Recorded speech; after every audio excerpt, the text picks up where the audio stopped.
السلام علیکم ورحمۃ اللہ وبرکاتہ۔ آئیے آج ہم پوزیٹو پروناؤن پڑھتے ہیں اور اس تصویر میں پورے پوزیٹو پروناؤن کا خلاصہ ہے، تو آئیے شروع کرتے ہیں۔ Positive pronouns are used to talk about things belong to people. Positive pronoun استعمال ہوتے ہیں ان چیزوں کے لیے جن کا لوگوں کے ساتھ تعلق ہوتا ہے۔ اب ظاہر سی بات ہے وہ تعلق ملکیت کا ہوتا ہے، تو آئیے دیکھتے ہیں پوزیٹو پروناؤنس کون کون سے ہیں۔ Mine, ours، yours، his، hers، theirs۔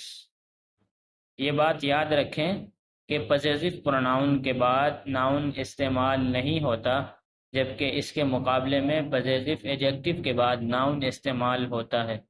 جیسے کہ میں کہوں دس از مائی بک، تو مائی یہاں پوزیٹو ایڈجیکٹو ہے جس کے بعد بک ناؤن استعمال ہوا ہے۔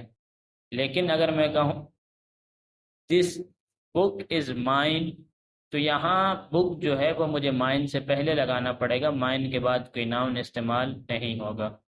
اب اس تصویر میں دیکھیں کہ پوزیٹو پروناؤن کو استعمال کرتے ہوئے یا لکھتے ہوئے کچھ غلطیاں ہم سے ہو جاتی ہیں، تو اپنی غلطیوں کو درست کر لیں۔ Thank you for watching, like, subscribe and share.